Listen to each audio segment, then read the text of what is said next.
आप जितने यहां पर मौजूद हैं इस जिंदगी बख्श कलाम को सुनने के लिए यहां पर जमा है। बाइबल कहती है, इसके अंदर लिखा है, इसका सुनने वाला, बोलिए क्या है? मुबारक है। और मुबारक लोग को तुसी भी तो बोलो, इसका सुनने वाला मुबारक है, इसका पढ़ने वाला मुबारक है, इस पर अमल करने वाला उससे भी ज्यादा मुबारक है। मुबारक है। 3 कंडीशन है, 3 हालतें हैं, और आज इंसान किस हालत में रहता है, आज ये जानना है। इंसान की हालत क्या है? इंसान गफलत की हालत में रहता है। हम गीत गाते हैं ना, गफलत की नींद से यीशु जगाता है, शैतानी काम को जड़ से मिटाता है, जड़ से मिटाता है। गफलत की नींद, आज इंसान गफलत की नींद सोता है, लेकिन ये नहीं जानता कि ये वक्त जो है मेरे हाथ से निकल गया तो वापस नहीं आएगा। मेरे चीजों में आज आपको सिखाना चाहता हूं। आपके पास किताब मुकद्दस मौजूद है? जरा ऊंचा कीजिए किताब मुकद्दस को। Praise the Lord, hallelujah. लगता पहना दिया या भरावा दिया बाहों पीड़ होती है। अभी नीचे नहीं कहा गया और आपने नीचे कर लिया। इसका वजन नहीं उठा सकते आप। ये तो आपका वजन पूरे का पूरा उठाता है, आपकी सारी कमजोरियों को उठाता है, आपकी सारी बीमारियों को उठाता है और आपको बरकत देता है। खुदा आपको बरकत दे। नीचे कीजिए। ये आपकी तलवार है। खुदा के प्यारो, खुदा के मुबारक लोगों, ये आपकी तलवार है। ये खुदा का कलाम जो लातब्दील है, सोने और चांदी से महंगा है, हीरे जवाहरात से महंगा है, और ये बेशकीमती कलाम है। इसका सुनने वाला मुबारक है, इसका पढ़ने वाला मुबारक है, मुबारक है, और इस पर अमल करने वाला उससे भी ज्यादा मुबारक है। हम सुनते जरूर हैं, पढ़ते भी हैं, लेकिन अमल नहीं करते। आज हम खुदा के कलाम में से इन्हीं बातों को सीखेंगे।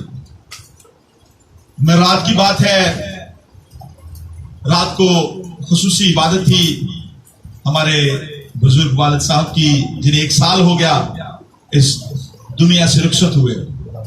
तो मैं बहनों को कह रहा था, मैंने कहा जी मैं बाइबल में से पढ़ रहा था कि यीशु मसीह ने 7 बदरूहों को निकाला मरियम मगदलिनी में से।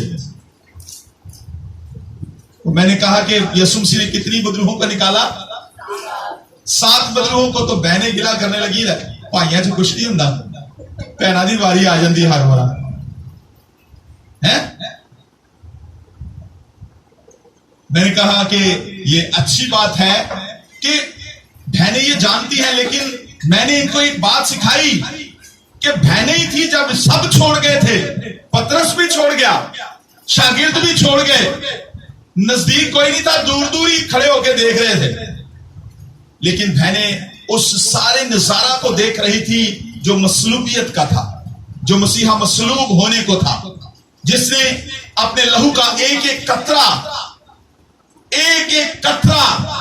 मेरे और आपके लिए निछावर कर दिया, बहा दिया। और मेरे चीजों, हमें खुदा के आइन के मुताबिक इन बदरूहों को जो आज भी हमारी जिंदगी के अंदर राज करने की कोशिश करती हैं, इन्हें अपनी जिंदगी से बाहर निकालना है। मैं एक जगह पर रात को गया, वहां पर थोड़ा सा लेट हो गया। मुझे बताया गया कि जी मेरी वालदा की तबीयत जो है वो बड़ी ठीक थी, लेकिन एकदम से ऐसी खराब हुई, कुछ इस दुआजी घर के अंदर मामलात हैं जिनकी वजह से मेरी माँ जो है वो हमारी वजह से परेशान रहती हैं, उनको बुखार है, और आप प्लीज उनके पास आकर उनके लिए दुआ करें। जब मैं उनके पास पहुंचा तो मैंने उनको देखा और उनका चेहरा जो था वो बड़ा उतरा हुआ था, मायूस था। वो अपनी बातें मुझसे शेयर करके कहने लगी कि अब ये दर्द जो है, ये मेरे बाजू के अंदर दर्द जो है, ये अब जाती नहीं है। ये दर्द जो है अब मेरे बाजू से जाती नहीं है। और फिर उन्होंने कहा कि एक और मेरे ये किडनी के अंदर यहां पर बड़ी दर्द होती है। तो मैंने कहा आइए हम मत्ती की इंजील खोलते हैं, उसका 5वां बाब खोलते हैं। उसमें जब उन्होंने मेरे साथ खोला तो वो मुझसे कहने लगी कि यही मैं पहले पढ़ रही थी, ये मैं पहले पढ़ रही थी, अभी मैंने पढ़ा है। तो मैंने कहा जी इसमें लिखा क्या है, जरा एरिक साहब पढ़िएगा। क्योंकि मैं तुमसे सच कहता हूं कि जब तक आसमान और जमीन टल ना जाएंगे, एक नुक्ता या एक शोशा तो रेत से हरगिज ना टलेगा। जी खुदा आपको बरकत दे। थोड़ा सा पीछे चलते हैं, पहली आयत को पढ़िए जरा, 5 बाब की। वो इस भीड़ को देखकर पहाड़ पर चढ़ गया और जब बैठ गया तो उसके शागिर्द उसके पास आए और वो अपनी जुबान खोलकर उनको यूं तालीम देने लगा, मुबारक है वो जो दिल के गरीब हैं, क्योंकि आसमान की बादशाही उन्हीं की है। जी रुकिएगा जरा, यहां मेरे अजीजों कलाम मुकद्दस के अंदर लिखा है,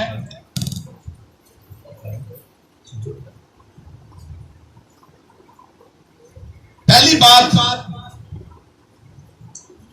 वो उस भीड़ को देखकर क्या हुआ, पहाड़ पर चढ़ गया। पहाड़ पर चढ़ गया। पहाड़ पर चढ़ गया। और फिर क्या लिखा है,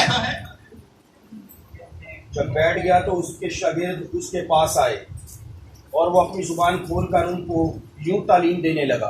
अब मैं आपको यहूदी दस्तूर में लेकर जाना चाहता हूं। उस वक्त पुराने जमाना के अंदर उस्ताद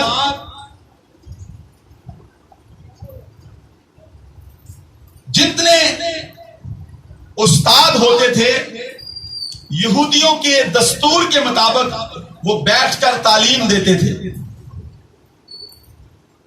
और जितने लोग थे वो बैठकर खुदा के कलाम की बातों को सुनते थे। ये सिस्टम नहीं था, चलने फिरने वाला सिस्टम नहीं था। और मेरे चीजों लिखा है कि वो अपनी जुबान खोलकर उनको यूं तालीम देने लगा। यहां पर लिखा है, मुबारक है वो जो क्या है, दिल के गरीब है। मुबारक है वो जो क्या है, दिल के गरीब है। दिल के गरीब हैं।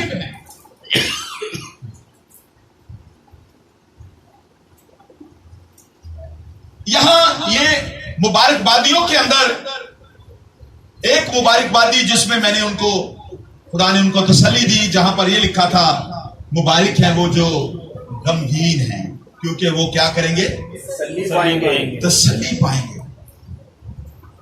मुबारक है वो जो गमगीन हैं, क्योंकि वो तसल्ली पाएंगे।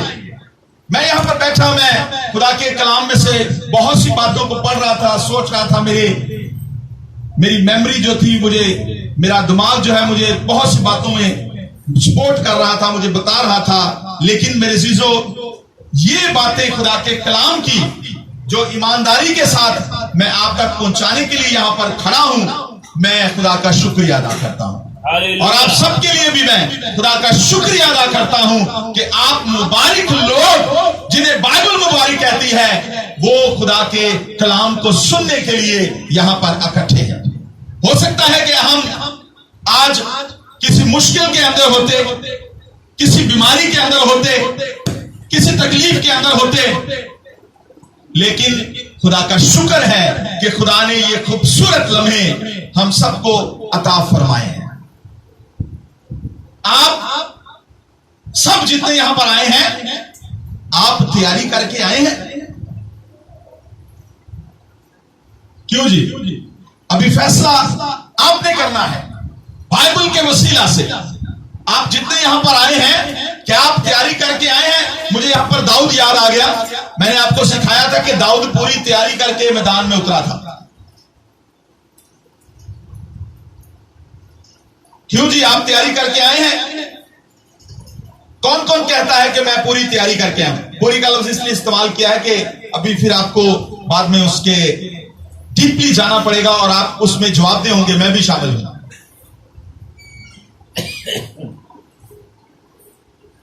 क्यों जी? कौन पूरी तैयारी करके आया है? अरे सब देखें, पूरी तैयारी नहीं है आपकी, लेकिन यीशु मसीह तो आपको कहते हैं आप मुबारक हैं।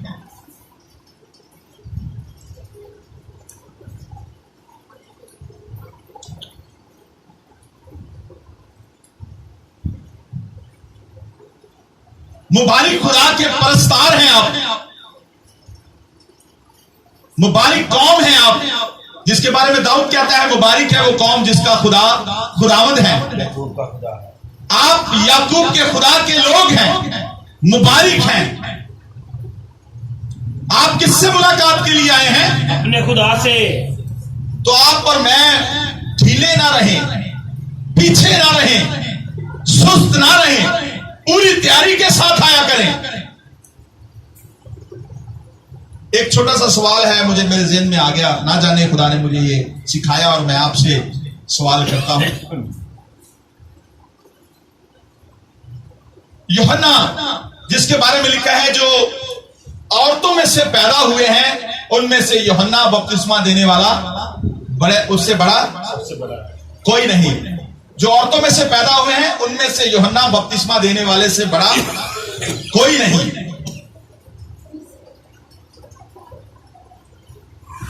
यूहन्ना पहले यीशु मसीह से दुनिया में आया और उसने आकर क्या मुनादी की? यीशु मसीह की राह तैयार की। राह तैयार की। क्यों जी? यही अच्छा, चले सवाल यह है कि यीशु मसीह की और यूहन्ना की पहली मुलाकात कहां हुई? आपने चुप रहना है, बोलिए। बहनें बड़ी कहती हैं कि हमें ही हर दफा कहते हैं आप। अब बताएं। दरिया यर्दन में एक आवाज आई और चाची जी हैं विक्रम साहब, यीशु की और यूहन्ना की पहली मुलाकात कहां हुई? राह तैयार कर रहा है। पेट में जब मरियम लगती। ये पहली मुलाकात का कोई जानता है? क्यों जी विक्रम साहब, कहां हुई? मैंने ये पूछा। भाई फैसल की आवाज जितनी है वो आस्था से कह रहे हैं पेट में, और ये सही कह रहे हैं। यीशु की पहली मुलाकात और यूहन्ना की पहली मुलाकात कहां हुई?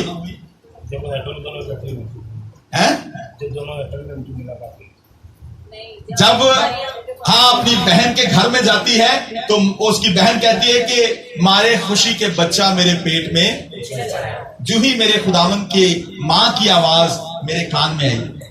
तो डॉक्टर कहते हैं, साइंस कहती है कि बच्चा जो है मां के पेट में जब होता है तो मां के पेट के अंदर भी क्या होता है। इसका मतलब पहली मुलाकात कहां हुई? पानी में। और दूसरी मुलाकात जो बहन शादिया कह रही है वो भी पानी में। जब यीशु मसीह से यूहन्ना मिलता है, कहता है जो मेरे बाद आने वाला है मैं उसकी जूती के तस्मे खोलने के लायक नहीं हूं। वो तुम्हें किससे बपतिस्मा देगा? मैं तुम्हें पानी से बपतिस्मा देता हूं। अब दूसरी मुलाकात है, पहली मुलाकात वहां पर हुई। और मेरे चीजों, आप जानते हैं कि यूहन्ना जो है देखकर उस मुलाकात में, आज मुलाकात का दिन है ना आपका, देखिए आप आपके लोग कहां पर हैं। आज भी मुलाकात का दिन है ना। हमारे पास एक स्वीपर था, वो कहता होता था, मैंने कोई उससे पूछता था बाबा जी तुसी काम की कर दो, कहता भाई वही कसा कसाई दा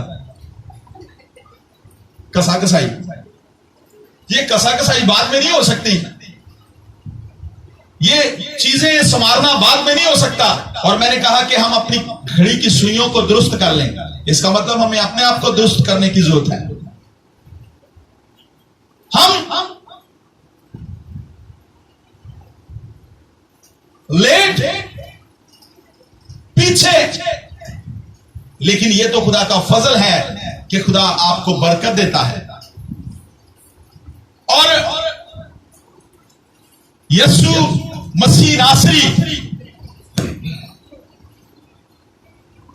जब पानी के अंदर उतरे तो यूहन्ना की और यीशु मसीह की दूसरी मुलाकात हुई। और वो बच्चा जब मां के पेट में था यूहन्ना, तो वो मां के पेट में भी यीशु को देखकर उस पेट के अंदर बैठा नहीं रहा, लेटा नहीं रहा, बल्कि बाइबल कहती है क्या हुआ? उछल पड़ा। और जितने यीशु मसीह के पास आए वो सब उछलते हैं, हरण की मानद चौकड़ियां भरते हैं, कूदते हैं, फांदते हैं। आप और मैं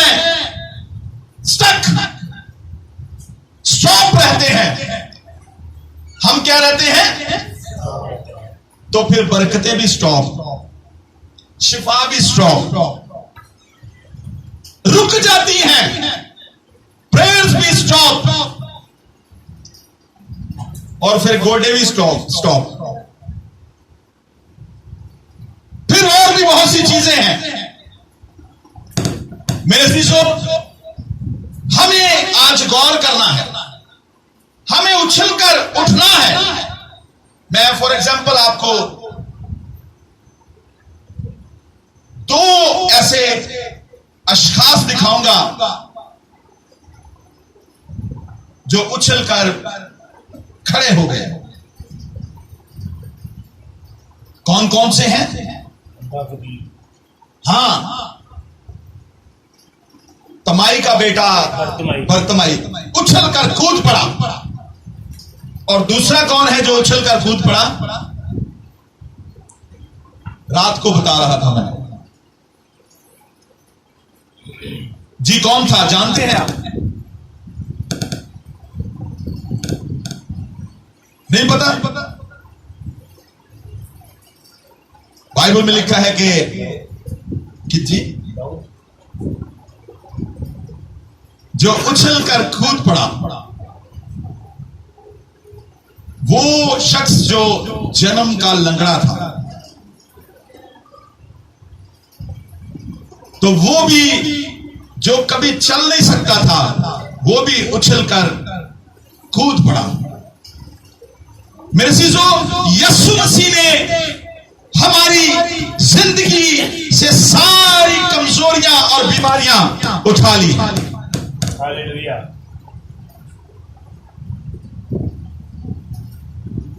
यहां अगर आप मेरे साथ इसका मुतालिया करें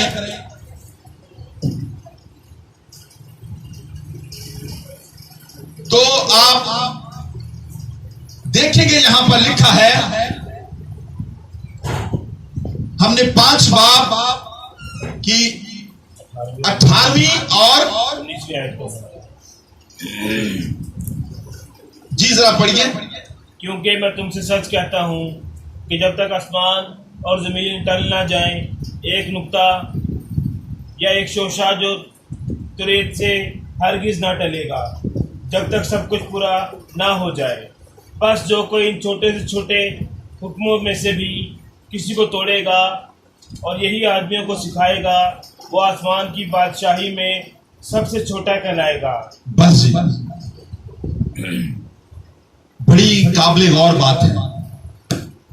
भाई ने बुलंद आवाज से पढ़ा, क्योंकि मैं तुमसे सच कहता हूं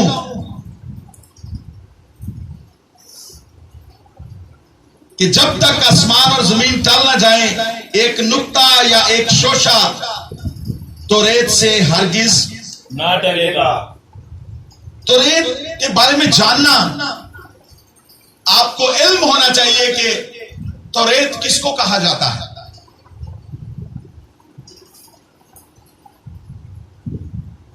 शरीयत की किताब और आज से तकरीबन 2 साल पहले मैंने आपको शरीयत की किताबों के बारे में बताया था। 5 है। कितनी किताबें हैं शरीयत की? 5। 5 किताबें हैं। खुदा आपको बरकत दे।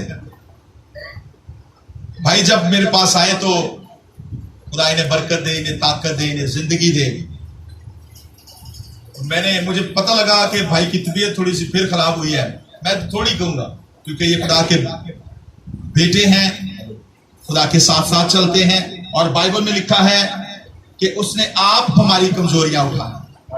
और यीशु मसीह शहर शहर गांव गांव फिरता रहा, उन्हें बीमारियों से शिफा देता रहा, हर तरह की बीमारी से। अगर आप थोड़ा सा पीछे जाएं तो इन चैप्टर्स की स्टडी करें तो इसमें लिखा है, ये 4 बाब में आपको मिल सकता है।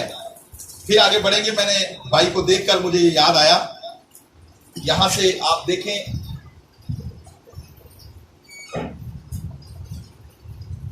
चार बाब की 24 आयत को जरा पढ़िए, बल्कि 23 आयत को पढ़ें। 4 बाब की। और यीशु तमाम गलील में फिरता रहा और उनके इबादत खानों में तालीम देता और बादशाही की खुशखबरी की मनादी करता और लोगों को हर तरह की बीमारी और हर तरह की कमजोरी को दूर करता रहा। बस जी, यहाँ देखिए, मैं जब भाई को देखा तो यकीनन मुझे ये हिस्सा याद आया। हालांकि मेरा मौजू जो है वो आइन है, हुक्म है। यहां पर लिखा है यीशु मसीह किस लिए फिरता है? शिफा देने के लिए, बीमारियों को दूर करने के लिए शहर शहर गांव गांव फिरता रहा। और फिर लिखा है, बाइबल पर नजर रखें तो वहां पर लिखा है, जरा एक बार फिर पढ़िएगा और देखिएगा क्या लिखा है। और यीशु तमाम गलील में फिरता रहा और उनके इबादत खानों में तालीम देता और बादशाही की खुशखबरी की मनादी करता और लोगों की हर तरह की बीमारी। बस रुकिए जी, यहां लफ्ज इस्तेमाल हुआ है, गौर किया आपने? हर चीज, लाएं कौन सी बीमारी है? हर तरह हर तरह की बीमारी जिसको यीशु दूर करने के लिए फिरता है, शहर शहर गांव गांव। वो तो बीमारों को ढूंढता है। बीमारों को क्या करता है? ढूंढता है। तो यकीनन आप और मैं बीमार कैसे रह सकते हैं? हमारा भाई जो हमारे दरमियान है वो कैसे बीमारी के अंदर मुब्तला रह सकता है?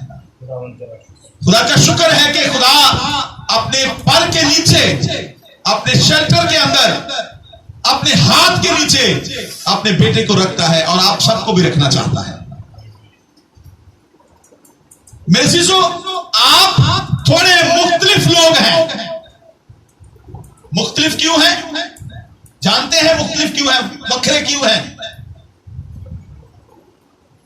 इस लहू के वसीला से चुने जा चुके हैं, चुनीदा है। लहू के वसीला से आप यीशु मसीह के बरगजीदा ठहरे हैं। लहू ने आपको मुझे पाक किया है। यहां कलाम में लिखा है, कलाम फरमाता है, क्योंकि मैं तुमसे सच कहता हूं कि जब तक आसमान और जमीन टल ना जाए, एक नुक्ता या एक शोशा तोरेत से हरगिज ना टलेगा। तोरेत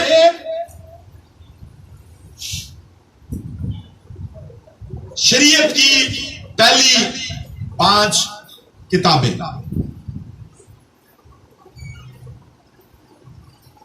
यशवा की किताब अगर पढ़े तो उसमें लिखा है कि शरीयत की ये किताब तेरे।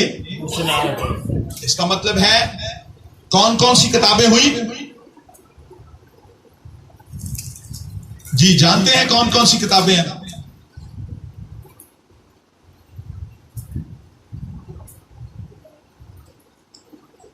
खुरूज, बार, गिनती, इस्तिस्ना, यशवा, पैदाइश, खुरूज, बार, गिनती। ये 5 होगा। खुदा आपको बरकत दे। मेरे शिशु, ये आप सीखने के लिए यहां पर खुदा के पास आए हैं और खुदा आपको सिखाता है। इसमें लिखा है कि छोटे से छोटा हुक्म तोड़ने वाला क्या होगा?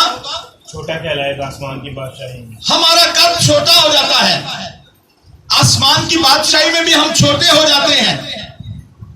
किसको तोड़ने से? हुक्म को तोड़ने से, शरीयत को तोड़ने से। और शरीयत की किताबों के अंदर लिखा है, अगर हम इस्तिश्ना 28 बाब में चलें तो उसकी जरा पहली आयतों को पढ़िए और सुनिए शरीयत की किताब क्या कह रही है। शरीयत है क्या? कोई जानता है शरीयत क्या है? खुदा के मुंह के अल्फाज हैं। शरीयत 10 अहकाम, कमान, 10 अहकाम, 10 हुक्म। यहां मेरे अज़ीज़ों लिखा है, हमें उन आइन को पूरा करना है, उन अहकाम को पूरा करना है। यहां पर इस्तिश्ना 28 बाब की पहली आयत को जरा पढ़िए। और अगर तू खुदावंद अपने खुदा की बात को जान फशानी से मानकर उसके इन सब हुक्मों पर जो आज के दिन मैं तुझको देता हूँ एहतियात से अमल करे, तो खुदावंद तेरा खुदा दुनिया की सब कौमों से ज्यादा तुझको सरफराज करेगा। दुनिया की सब कौमों से ज्यादा तुझको सरफराज करेगा। सरफराज करेगा। सरफराजी किसके लिए है? जो हुक्मों पर अमल करता जो हुक्मों पर अमल करता है, शरीयत के मुताबिक चले। शरीयत के मुताबिक। हालांकि यीशु मसीह ने कहा कि मैं शरीयत को मनसूख करने नहीं आया बल्कि पूरा करने आया हूं। पूरा करने आया हूं। यही अब बात जब यूहन्ना की और यीशु मसीह की हुई पानी के अंदर, तो यूहन्ना ने कहा कि मैं तो तुझसे खुद बपतिस्मा लेने का मोहताज हूं, या मैं खुद तुझसे बपतिस्मा लेना चाहता हूं। तो यीशु ने कहा ऐसा होने दे, क्योंकि हमें इसी तरह सारी बातों को पूरा करना है, जितनी बातें हैं।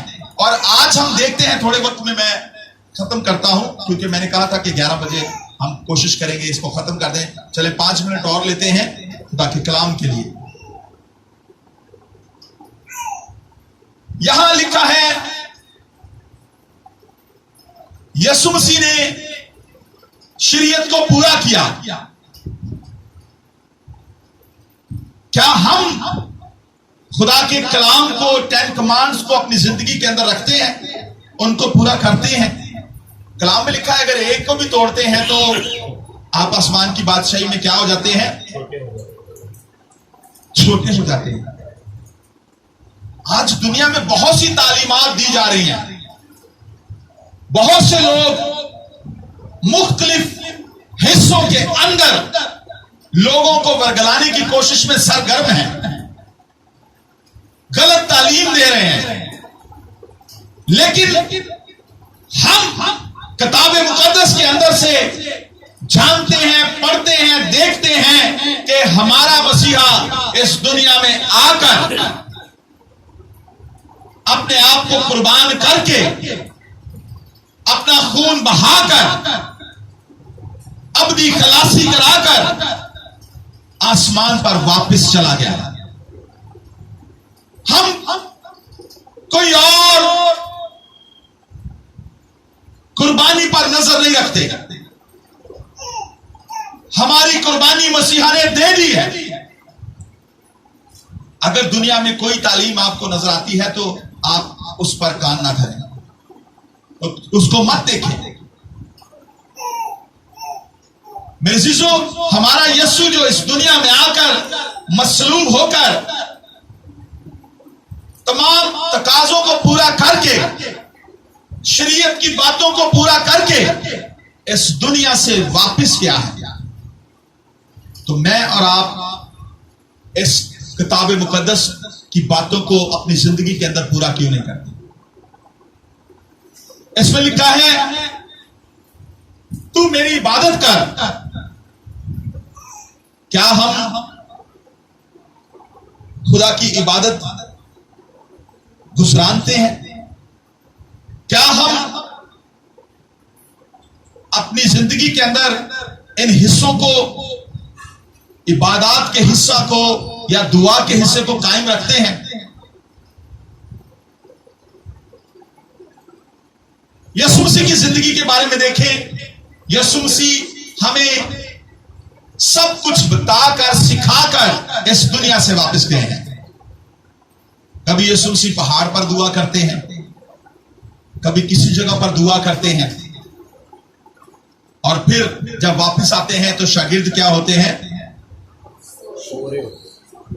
क्या हो रहे होते हैं जी? सोए होते हैं। और हमें जैसे यीशु मसीह ने जगाया, हमें भी सोए हुओं को जगाना है। जो गफलत की नींद में पड़े हैं उनको जगाना है, उनको सिखाना है कि भाई हमने खुदा के आइन को पूरा करना है, कवानीन को पूरा करना है। दाऊद कहता है कि मैं रात के हर पैर से पहले जाग जाता हूं ताकि क्या करूं? तेरे आइन पर ध्यान करूं। ये आइन की बातें मैं बता रहा हूं, और जब ये सारी बातें मैंने रात जहां पर मैं गया उनको बताई, तो बाद में समरा से आप पूछ सकते हैं कि उनकी हालत क्या हुई। उनके शक्ल बदल गई, उनकी बातें बदल गई, और उनका बोलना बदल गया। जैसे वो बीमारी में मुब्तला होकर बातें कर रहे थे, जब खुदा की बातें शेयर की गई, ये खुदा का कलाम उनसे शेयर किया गया, बताया गया, उन्होंने हमारे साथ प्रस्तुत की, तो एकदम से उनकी जिंदगी के अंदर ताकत आ गई, कुव्वत आ गई, क्योंकि खुदा वहां पर मौजूद था। और आप और मैं इस बात को अपनी जिंदगी के अंदर जान लें और बांध लें कि हमें खुदा के पास आना है, और हमने लूले लंगड़े तरीके से नहीं आना। ये लूला लंगड़ा तरीका ही ना आरिफ साहब, आप और मैं और यहां पर बैठे हैं, तो बाकी जो है कोई 10 मिनट पे आ रहा है, कोई 15 मिनट पे आ रहा है, कोई 20 मिनट पे आ रहा है, कोई 10 मिनट, कोई 40 मिनट पे आ रहा है, कोई 11:15 आ रहा है। ऐसा ही हुआ जी। और कुछ लोग हैं ऐसे हैं जो यहां पर इसी घर के अंदर हैं, लेकिन वो सो रहे हैं। आप मेरे चीजों देखिए, आप मिस कर रहे हैं जिंदगी की बातों को। आप खुशनसीब हैं, आप जितने भी हैं आप खुशनसीब हैं कि आप जिंदगी की बातों को सुनने के लिए यहां पर इकट्ठे हैं। आप मुबारक हैं। हमें इस कलाम के मुताबिक अपनी जिंदगी को बसर करना है, और शरीयत की किताब के इस्तिशना की किताब 28 बाब की पहली आयत को भाई ने पढ़ा है। बस 1-2 आयतों को पढ़ते हैं, उसके बाद दुआ करेंगे।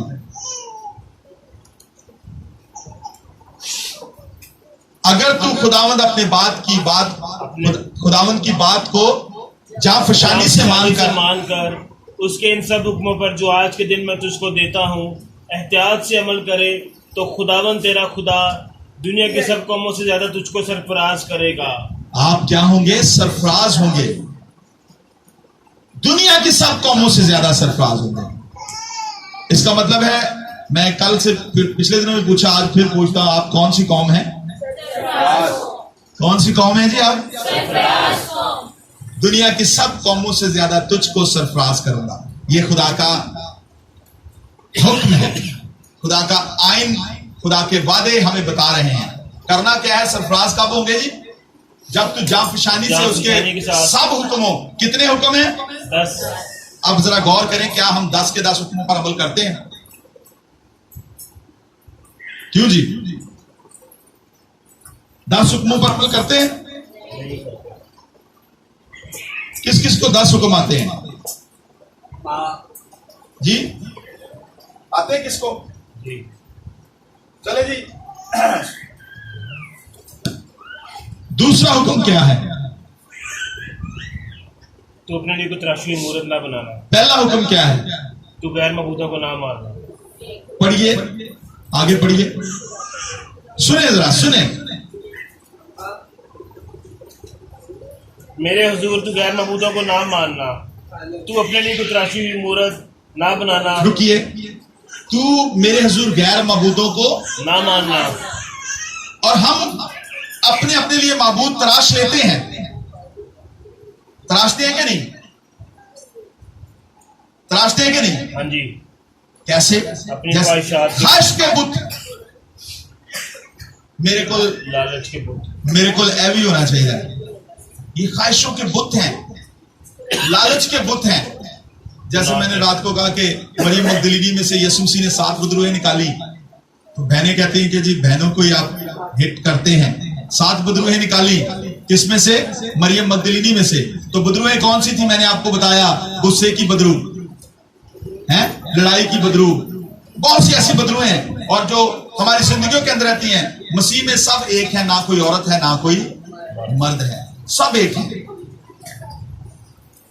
और ये बदरूहें हमें डिस्टर्ब करती हैं कि नहीं जी? हमें जब ये बदरूहें हमारे अंदर रहेंगी, गुस्से की, लड़ाई की, तो फिर क्या होगा? पता है आपको क्या होगा? पता है जी क्या होगा? हमारी शक्ल की बदरूहों जैसी हो जाएगी, हैं? होएगी कि नहीं? हाँ जी। हमारी शक्ल बदल जाएगी। लेकिन बाइबल कहती है कि 10 अहकाम हैं जो मैं आज के दिन तुझको देता हूं। ये लिखा है जी। उन सब हुक्मों पर, एक नहीं लिखा बल्कि लिखा है इन सब हुक्मों पर जो अमल करेगा। और फिर Matthew chapter number 5 verse number 19 के अंदर लिखा है, 19वीं आयत के अंदर लिखा है कि इनमें से कोई भी छोटे से छोटे हुक्म को भी तोड़ेगा तो वो क्या होगा? आसमान की बादशाही में छोटा कहलाएगा। छोटा कहलाएगा। हमें एक भी नुक्ता, एक भी आयन, एक भी हिस्से को नहीं तोड़ना है, बल्कि उसे क्या करना है? पूरा करना है। जैसे आपके और मेरे मसीहा ने कहा कि मैं इसी तरह, हमें सारी रास्तबाजी को इसी तरह पूरा करना है। यीशु ने यही कहा ना यूहन्ना से दूसरी मुलाकात के वक्त। ये यूहन्ना की दूसरी मुलाकात थी। और फिर मुझे वो बात भी याद आई जब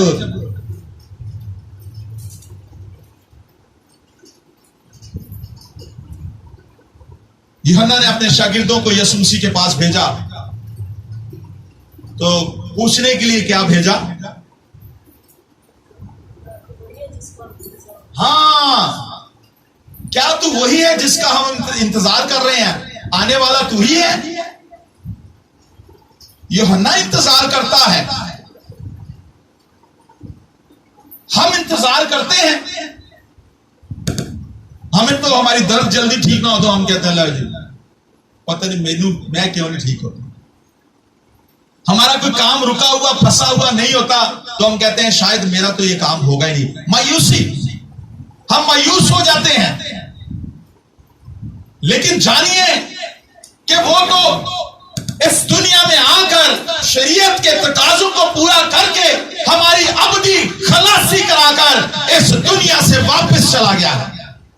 अब हमारा काम है हम इन आयन को पूरा करें, अपनी जिंदगी के ऊपर खुदा के कलाम को अपने दिल के सिंहासन पर बिठा कर रखें, सजा कर रखें, पढ़ें, स्टडी करें।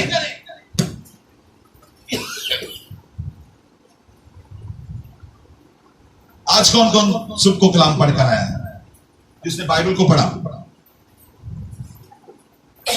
1 2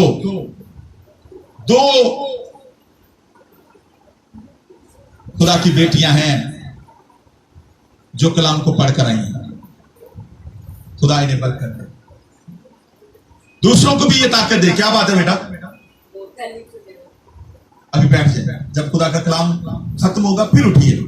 मैंने आपको शुरू में बताया कि यीशु मसीह जब बैठ गए, सारी भीड़ बैठ गई, तो फिर वो खुदा की बातें उनसे शेयर करने लगा। आप मत उठा करें, जहां बैठे वहीं पर रहें। मेरे ख्याल से आपने मुझे कब स्टेज दिया था जी? 30 पे। अभी मेरे ख्याल से 35 मिनट हुए हैं, लेकिन 30 से 35 मिनट का ही टाइम है मेरे पास। खत्म करता हूं। मैं आपको बताना चाहता हूं कि खुदा के आयन को, छोटे से छोटे आयन को भी जो तोड़ता है वो अपने आप को, यो तो छोटा आयन है ही कोई नहीं, सब बड़े आयन है। 10 हुक्मों पर अमल करना, सारे के सारे हुक्मों पर, ये अजहद जरूरी है। इसमें लिखा है पढ़िए जरा, सबसे कम नहीं जहां से आपने पहला पढ़ा, दूसरा हुक्म पढ़ा और तीसरा पढ़िए। याद करके शब्द का दिन पाक मानना, और चौथा हुक्म तो अपने खुदा का नाम बेफायदा ना लेना। पांचवा हुक्म है तो अपने माँ और बाप की इज्जत करना। छठा तो खून ना करना। बस जी, यहां गौर कीजिए कि नाफरमानी की रूह जो है आज इंसानों की जिंदगी के अंदर बड़ा काम करती है। नाफरमान बेटे और बेटियों की सूरत में हम नजर आते हैं। क्या हम नाफरमान बेटे तो नहीं बन रहे? कलाम हमें बताता है,